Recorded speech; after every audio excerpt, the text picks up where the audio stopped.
hechos, la cronología del golpe de Estado en Bolivia te lo va a contar Guadalupe Reboredo. Guadalupe, todo tuyo. Así es, Ale, podríamos llamarlo crónica del golpe anunciado, porque lo cierto es que ya hacía varios días que Evo Morales venía denunciando el intento de golpe y finalmente lo vemos consumado. Ahora vos bien decías, ¿por qué tenemos que hablar de golpe si bien el presidente de Bolivia renunció? Bueno, porque es una renuncia forzada, claro. Es una renuncia que le piden las Fuerzas Armadas. Ya además anteriormente, es decir, en la tarde de ayer había perdido también el apoyo de la Central Obrera Boliviana. Esto me llamó un poco más la atención incluso de las Fuerzas Armadas, porque había tenido, siempre había sido un aliado, y le habían también aconsejado renunciar por la paz. Lo mismo le dicen las Fuerzas Armadas, pero ya con otra impronta, ¿no? Le proponemos, no fue exactamente esa palabra la que usaron, pero algo similar, le proponemos renunciar y bueno, y finalmente le sugerimos. Y bueno, cuando las Fuerzas Armadas te lo sugieren o te lo hacen hacer, ¿no? Así que estamos hablando, sí, efectivamente, de un golpe de Estado. Además, si bien las Fuerzas Armadas no están ocupando el poder en este momento, hay una acefalía total y sí podemos decir que son, en la última instancia, las principales responsables de la renuncia del presidente. Ahora bien, vos decías, ¿cómo se llegó a esto? Bueno, tenemos que recordar que las elecciones en Bolivia, las elecciones presidenciales, se sucedieron el 20 de octubre, hace muy poquito. Desde entonces el país está sumido en una especie de caos, un caos que fue subiendo, ¿no? La escalada de violencia. Al principio eran algunos disturbios, un descontento, algún que otro local del MAS prendido fuego, y esto fue escalando hasta incluso el arrastre de una intendenta de una localidad de Cochabamba, a quien arrastraron por la calle de los pelos, la pintaron de rojo, le orinaron encima y demás. Bueno, ¿por qué? Bueno, el por qué se podrían abrir numerosas aristas, pero vamos a los hechos concretos de la cronología. El 20 de octubre se llevaron a cabo las elecciones. Evo Morales y Álvaro García Linera, la fórmula presidencial que viene siendo la misma hace muchos años, desde el ascenso de Evo al poder, por el MAS, el Movimiento al Socialismo, iban por su cuarto mandato, después de 13 años. Hay que decir que Evo y García Linera estaban habilitados por la justicia, si bien habían perdido un referéndum en el 2016. Este es un punto clave, polémico, creo yo, un error político, porque también habría que ver si podría haber ido otra persona, si podría haber conglomerado los mismos sectores que conglomerado Evo Morales. Evidentemente no, pero lo cierto es que en el 2016 se realizó un referéndum en Bolivia para ver si la fórmula podía nuevamente tirarse por un cuarto mandato, candidatearse. ¿Por qué? Porque la Constitución establecía que no.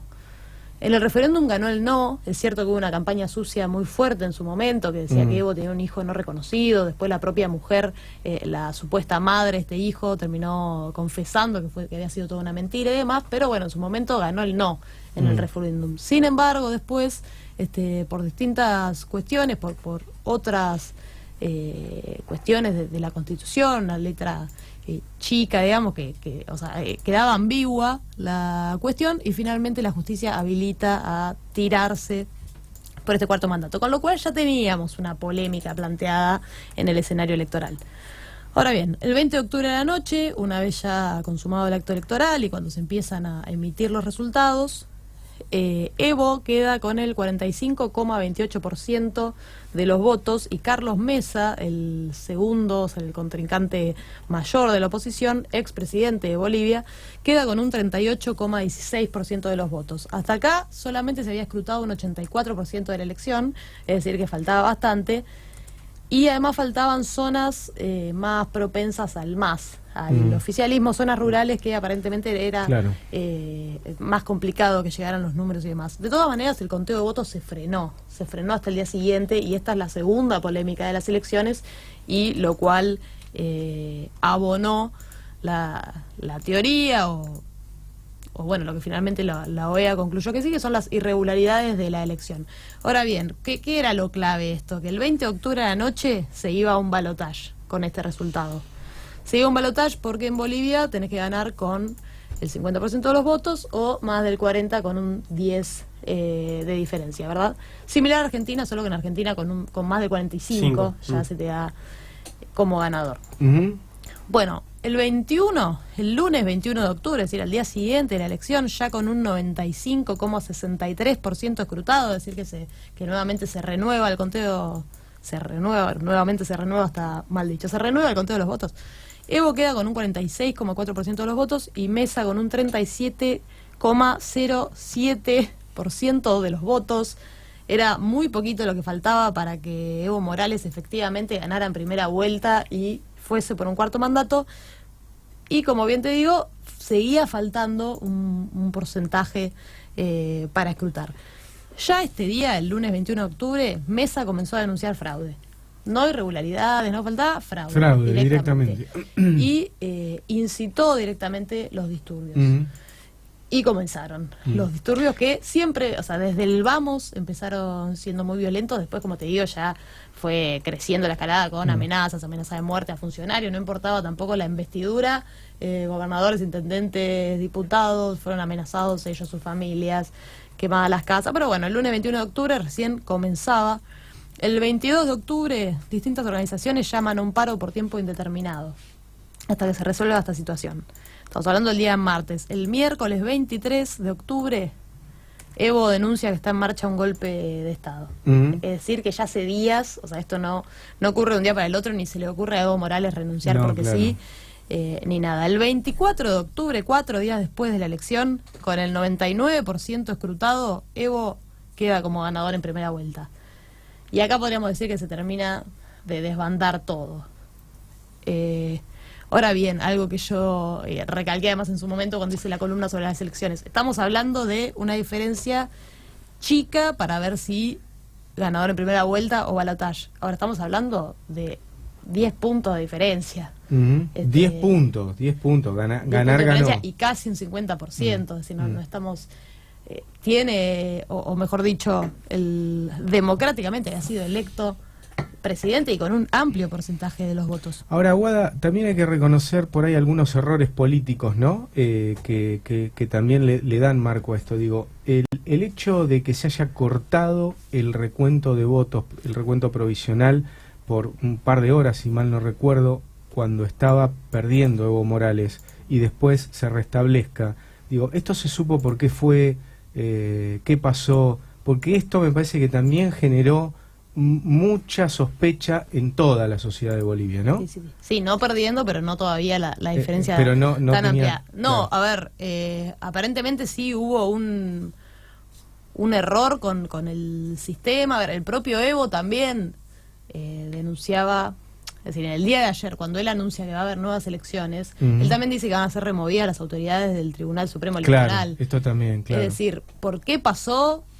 A ciencia cierta no lo sabemos. Nunca si lo fue, dijeron. Algo, sabotaje si fue un sabotaje se habló interno o si fue realmente un error genuino. Recordemos algo similar, pero no de esta magnitud, algo similar que pasó en el 2017 en Argentina, cuando se da un resultado con cierta parte de la provincia de Buenos Aires escrutada y todo otro sector afín al peronismo no escrutado, y se da como ganadora al oficialismo, y finalmente ha sido ganadora Cristina Kirchner. Sí. Podemos estar hablando de algo similar en cuanto al manejo de los datos, pero mucho peor. O sea, por supuesto lo que vos decís fue polémico, sí fue polémico, no se puede cortar el conteo de los votos la noche de la elección, retomar al día siguiente y que tarde tanto, sí. ¿Y por qué? O sea, si hubo una disputa interna, bueno, eso se verá con el correr de los días. De todas maneras,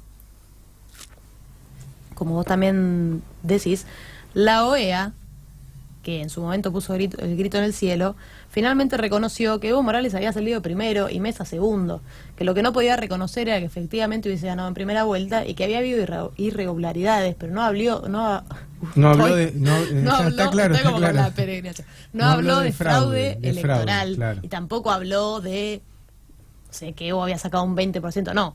Dijo, no podemos asegurar que no haya habido balotaje. De hecho, el 25 de octubre, es al día siguiente a cuando se anuncia finalmente que Evo ganaba en primera vuelta, la OEA, la Unión Europea, Estados Unidos, Colombia y nuestro país, Argentina, exigen balotaje. Es decir, ya de antemano, igual, antes de tener la auditoría y demás, ellos decían, no, esto probablemente sea un balotaje. Y lo exigían. Lo exigían de onda, ¿viste? Bueno, por más Por que las haya dudas. ganado en primera vuelta, hay que hacer balotaje. Vamos a hacerlo. Ok, ¿qué fue lo que dijo Evo Morales? Bueno, que venga la Organización de los Estados Americanos y haga una auditoría. Y lo que diga esa auditoría va a ser vinculante. Yo voy a responder sobre eso. Una actitud democrática. El 2 de noviembre, Luis Fernando Camacho, este personaje que ha surgido con tanta vehemencia, porque además, a ver, Mesa también fue un actor importante del golpe. Porque la verdad es que hoy por hoy, es decir, al día siguiente de la renuncia de Evo Morales, el que tiene renombre es Camacho, que ni siquiera no es el segundo candidato en las elecciones, no es el que aglutinó a la oposición. Es una persona con mucha vehemencia, una especie de Bolsonaro boliviano que de golpe toma relevancia. El 2 de noviembre, este personaje, Luis Fernando Camacho, a quien le dicen el macho, pidió a las Fuerzas Armadas estar del lado de la gente, públicamente. Ya todo esto mientras transcurría la auditoría de la OEA. El 6 de noviembre continúa la violencia cada vez más extrema, arrastran a la alcaldesa de Vinto, esta localidad de Cochabamba, Sí. es decir, por la calle. Ese fue uno de los hechos más fuertes porque quizás lo que ahora empieza a salir a la luz, que son las amenazas a familiares y demás, se daban de una manera más solapada. Ahora acá, ni solapado ni nada, la arrastraron por la calle, le hicieron de todo. El 8 de noviembre, 3 unidades policiales, el viernes, ¿verdad? 3 unidades policiales se amotinaron en Cochabamba, Sucre y Santa Cruz. Y ya, bueno, la cosa se ponía más peluda porque ya cuando la fuerza de seguridad y consecuentemente libre albedrío, ¿no? Pero bueno, nos En las amotinamos, calles, claro. no vamos a hacer nada contra la gente, eso lo dijeron posteriormente.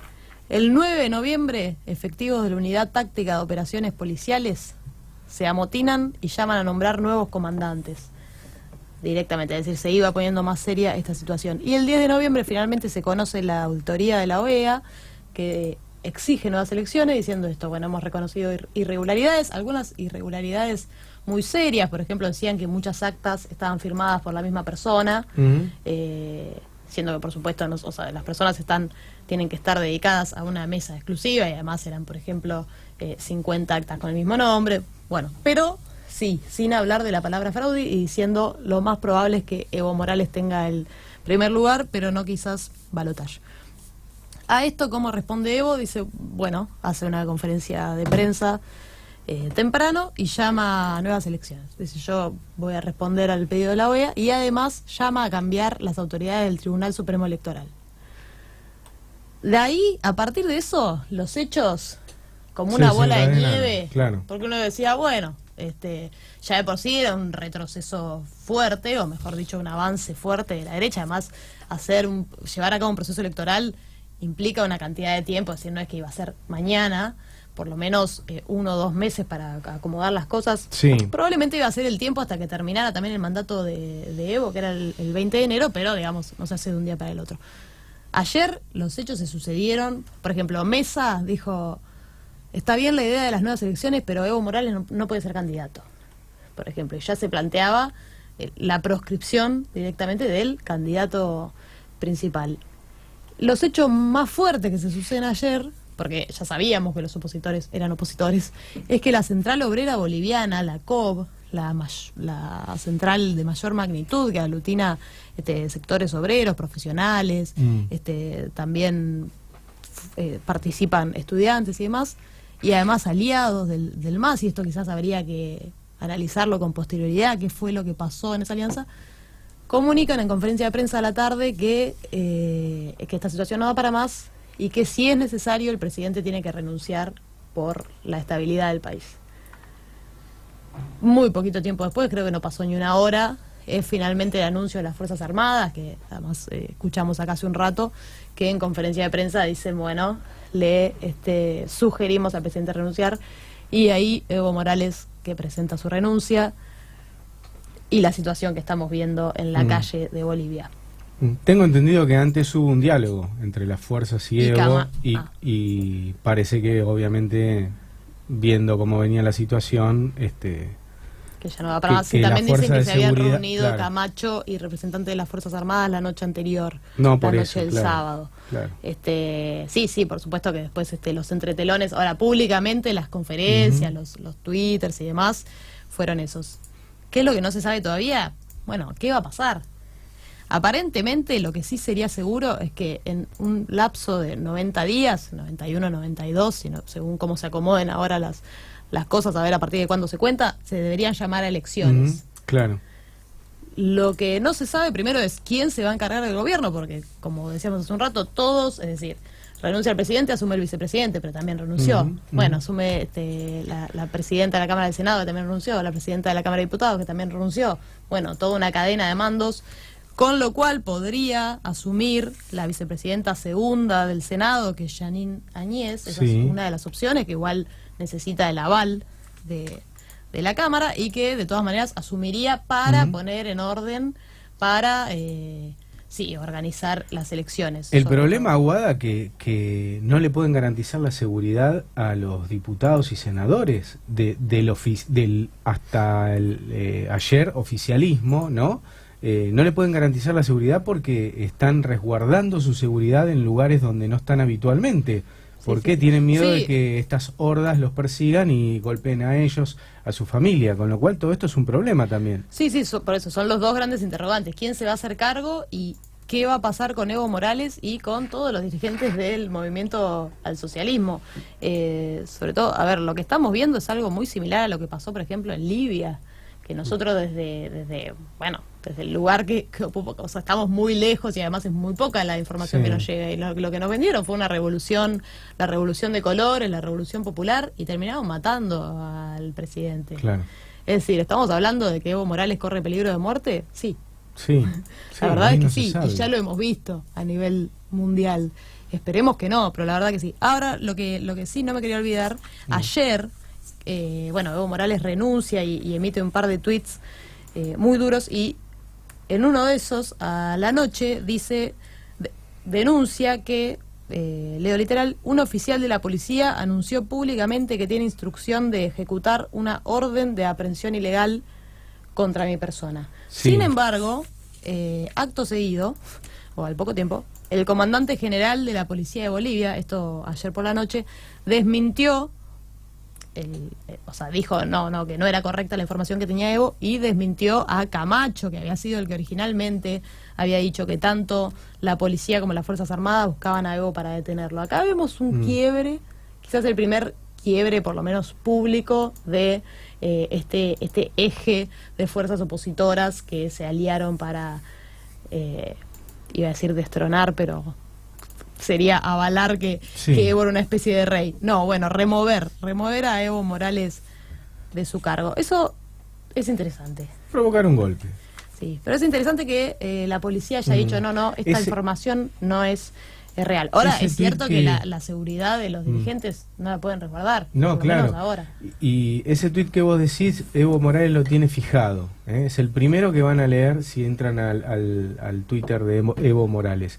Pero el problema está en que no pueden lograr el quórum, porque si no le garantizan la seguridad, los asambleístas no van a presentarse, porque lo van a matar. Sí, porque los van a... sí, incluso es difícil llegar. La propia Jeanine Áñez, que es opositora, que quiere encargarse del gobierno y demás, decía, no estoy pudiendo llegar, porque está todo cortado, zonas abnegadas. La verdad es que es un caos lo que se vive en este momento. Hay que esperar, es una situación muy triste, ha habido mucho repudio internacional y también mucho festejo internacional.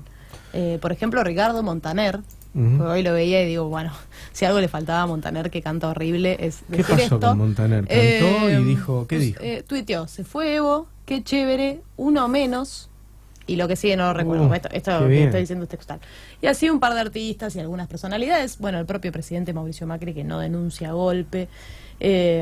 Acá se puso contento el secretario de Derechos Humanos, Claudio Abruj, que también no hubo golpe de Estado en Bolivia, dijo Claudio Abruj, y celebró lo ocurrido como un huracán democrático.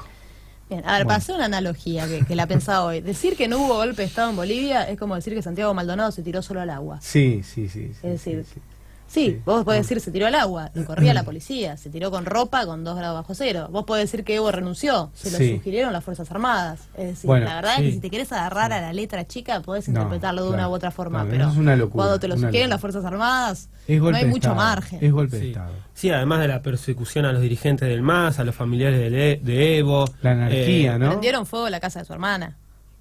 Así es, y también entró a la Casa de Gobierno alguien que no fue votado, ni un solo voto tiene. Y la subversión, que en realidad las fuerzas de seguridad se subvierten al orden y no responden al gobierno, con lo cual eso es un golpe de Estado. Lo más llamativo de esto es que él había llamado a nuevas elecciones y que su mandato ya estaba por terminar. Porque si vos me decís que todavía le quedaban 3 años y que hubo una sublevación popular y que le exigían... Ahora, cuando ya está en ciernes, o cuando ya, digamos, el fin del mandato estaba próximo y las elecciones estaban próximas, la verdad es que uno diría, bueno, ¿cuál es el sentido? El sentido es proscribir al movimiento del socialismo. Ese es el sentido. Aún siendo que en 90 días debería haber elecciones de nuevo. La oposición ya está diciendo no solo que no se pueda presentar Evo, sino que no se pueda presentar el MAS, que ningún dirigente del MAS pueda asumir el poder ahora en esta transición. Y a esto le llaman democracia. Y esto sí, es bueno, quien también festejó fue Guaidó, ¿no? Sí. Es brisa democrática. Por suerte hay países que todavía tienen coherencia, como México, que dijo muy claramente esto es un golpe de Estado, ninguna fuerza de seguridad puede pedirle la renuncia, dijo claramente, y también Uruguay, que se manifestó claramente como golpe de Estado. Con lo cual digo, bueno, por suerte hay algunos países que todavía ponen un manto de coherencia. Sí, además López Obrador ofreció asilo y se ofreció incluso ir a buscarlo, porque, como él decía, está preocupado por la integridad física de Evo, que sí, es una realidad, es un peligro hoy la vida de Evo Morales. Una pregunta que me hacía hoy en la introducción cuando desarrollabas la secuencia, cómo había sido, es qué rol le caben a las Fuerzas Armadas en estas democracias, ¿no? Porque tenemos el ejemplo de Venezuela, que está del lado del chavismo, digamos, con Maduro, y tienen otro tipo de formación, cosa que no pasa en el resto de los países de América Latina. Bueno, sí, a mí me llamó la atención, bueno, a ver, por supuesto que no estoy tan metida en la política doméstica de Bolivia, pero me llamó un poco la atención la insurrección, porque Evo le había dado un rol importante a las Fuerzas Armadas, se había encargado, más que encargado, es decir, había propiciado como una impronta popular en las Fuerzas Armadas bolivianas, no había mirado por otro lado, o quizás no es como aquí en Argentina, que tenemos una relación muy rota entre los civiles y los militares, que yo creo que es algo a revisar, por supuesto. Lo cierto es que hay una mirada pacifista que plantea que deberíamos prácticamente eliminar las Fuerzas Armadas. Por supuesto que en un mundo paralelo sería muy hermoso. En el mundo en que vivimos, los estados fuertes tienen Fuerzas Armadas fuertes y responden a su pueblo. Sí. Creo que es un desafío para los gobiernos populares tener ejércitos populares, sin duda. Bueno. Y la última, perdón, ¿cuánto juega el odio de clase, ¿no? Esta grieta en la sociedad boliviana, este racismo entre los pueblos originarios, la reivindicación de Evo Morales, mismo con la bandera huipala. Yo conté en alguna ocasión que estuve en Bolivia este año, que estuve en La Paz, que está como en una olla, a 3.600 metros de altura, el alto está 600 metros más, 4.200, y en los teleféricos los paseños me hablaban muy mal de Evo, muy mal, y decían, no, porque allá en el alto, esta gente que trabaja de ferias, que trabaja en coches, con un sesgo discriminatorio, digamos, ¿cuánto influye ese odio? Ese odio de clase, ¿no? Creo que mucho. Y sí, se ve que es fundamental, sobre todo además por las imágenes que hemos visto de gente quemando banderas huipala en la calle, pero también no es lineal, porque hace un par de años hubo un conflicto muy fuerte con los mineros, muy fuerte, incluso terminaron matando a un ministro. El propio Camacho decía agradezco a movimientos indígenas que han estado a este lado. Entonces no se puede hacer un corte claro entre unos y otros. De todas maneras, Santa Cruz de la Sierra es la región más rica y fue históricamente opositora. Pero bueno, por ahora hay que esperar. Bueno, vamos a ver cómo se desencadenan los hechos que se están dando en Bolivia. Por lo pronto tenemos la renuncia de Evo, con el golpe consumado, y bueno, ahora vendrá otra etapa histórica en Bolivia que todavía no sabemos qué pasará. Guada, como siempre, gracias, muy buen informe. Nos vamos a ir a un corte y regresamos porque tenemos muchísimo material.